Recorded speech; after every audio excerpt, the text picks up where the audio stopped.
सुगंधा और उसकी सास कांता के बीच एक अजीब सी जंग रहती थी। ये जंग थी किचन में कौन ज्यादा अच्छा काम करेगा और घर के सदस्यों के दिल जीतेगा। और उनकी इस जंग में हमेशा कुर्बान होते थे उनके दोनों पति। कैसे? आइए देखते हैं इस किचन पॉलिटिक्स की कहानी में। एक दिन किचन में, माँ जी, आज मैं बना रही हूँ मेथी की सब्जी। इस खाने से घर वालों के पेट की सारी समस्या खत्म हो जाएगी। और मैं बना रही हूँ तड़के वाली छाछ, जिसे पीते ही गैस की समस्या कभी नहीं होगी। दोनों अपने अपने खाने को लेकर टेबल पर पहुँच जाती हैं। तभी सुगंधा के ससुर उसकी बनाई सब्जी की तारीफ कर देते हैं। अरे वाह, मेथी की सब्जी भी बनी है, बड़ी ही स्वादिष्ट है। वाह बहू वाह।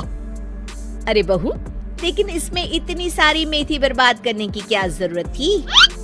देखिए माँ जी, ये तो वो मेथी है जो आप रात में भिगोकर सुबह उसका पानी पीती हैं, और जो मेथी फेंक देती हैं, उसी से मैंने ये सब्जी बनाई है। अरे वाह बहू, तुमने तो बड़ा ही समझदारी का काम किया। बस अब क्या था, कांता जी का तो मानो ये सुनकर खून ही सूख गया। वो फैसला कर लेती है कि किसी भी तरह वो अपने खाने की तारीफ लेकर ही रहेगी और सुगंधा को किचन में उसकी कमियां गिनाएगी। कांता फ्रिज खोलकर देख रही होती है और फिर सुगंधा से कहती है, अरे बहू, ये क्या, पूरा फ्रिज गंदा पड़ा है। तभी वहाँ सुगंधा का पति आ जाता है। वो सुगंधा को डांट कर कहता है, सुगंधा, तुम्हें कितनी बार कह रखा है कि वायरस फैल रहा है, साफ सफाई का पूरा ख्याल रखना है, लेकिन तुम किचन में इतनी गंदगी रखोगी तो कैसे चलेगा। सुगंधा सास की तरफ देखती है, जहाँ वो मुस्कुरा रही होती है। सुगंधा समझ जाती है कि सास ने उससे बदला लेने के लिए ये सब किया है। दोनों रात के खाने की तैयारी में लग जाती हैं। दोनों ना एक दूसरे की तरफ देखती हैं और ना ही एक दूसरे से बातें करती हैं। रात को खाने की टेबल पर एक एक कर दोनों कई तरह के अलग अलग व्यंजन टेबल पर लगा देती हैं और अपने अपने पति के पास जाकर खड़ी हो जाती हैं।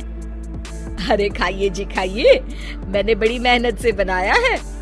प्लेट में वो खाना डालती है। सुगंधा भी दोनों की प्लेट में खाना डालते हुए कहती है, बड़ी ही मेहनत लगी है इस खाने को बनाने में। हाँ, दोनों को ना चाहते हुए भी सारा खाना खाना पड़ता है। कहीं दही तो कहीं मलाई तो कहीं मसाला। और इन सब के बाद दोनों बड़ी ही मुश्किल से अपने कमरे में सोने जाते हैं। लेकिन अगली सुबह सुगंधा का पति चिल्ला रहा होता है, हाय रे, हाय मेरा तो पेट खराब हो गया, हाय माँ बहुत दर्द हो रहा है। तो वहीं कांता के कमरे से भी कुछ ऐसी ही आवाज आने लगती है। हे भगवान, इस सास बहू की लड़ाई हमारी जान लेकर रहेगी। जाओ कोई डॉक्टर को बुला कर लाओ। डॉक्टर आते हैं। दोनों को देखकर कांता और सुगंधा से कहती हैं, देखिए, आप दोनों इन्हें खाने में हल्का ही दीजिएगा। हो सके तो रात का खाना जल्दी खाया करें और वॉक किया करें। इतना कहकर डॉक्टर वहाँ से चले जाते हैं। जिसके बाद एक बार फिर से दोनों बहुएं किचन में जाती हैं और खाना बनाने में लग जाती हैं। रात में खाने के टेबल पर दोनों एक बार फिर से खाना लगाने लगती है। पापा जी, मैंने ये पतली मूंग की दाल की खिचड़ी के साथ ये पापड़ और पुदीने की चटनी भी बनाई है। अरे बहू, अभी अभी बेचारे पेट की बीमारी से गुजरे हैं। इतना भारी खाना तो डॉक्टर ने भी मना किया है ना। देखिए, मैंने आप दोनों के लिए सूप बनाया है। और दोनों उन लोगों की प्लेट में खाना डालने लगती हैं। तभी दोनों एक साथ बोल पड़ते हैं, बस करो, हमें माफ करो, हमें नहीं खाना इस घर में, ना खिचड़ी और ना ही सूप। हम इंसान हैं, एक वक्त में एक ही खाना खा सकते हैं। बस करो, हमें माफ करो, हमें नहीं खाना इस घर में, ना खिचड़ी और ना ही सूप। हम इंसान हैं, एक वक्त में एक ही खाना खा सकते हैं। इतना कहकर वो दोनों वहाँ से चले जाते हैं। कहानी का अंत। आप लोग उम्मीद कर रहे होंगे कि अंत में सब ठीक हो जाएगा। नहीं जनाब, अगर सास बहू के बीच सब ठीक हो जाए तो आप ये सीरीज देखे ही क्यों?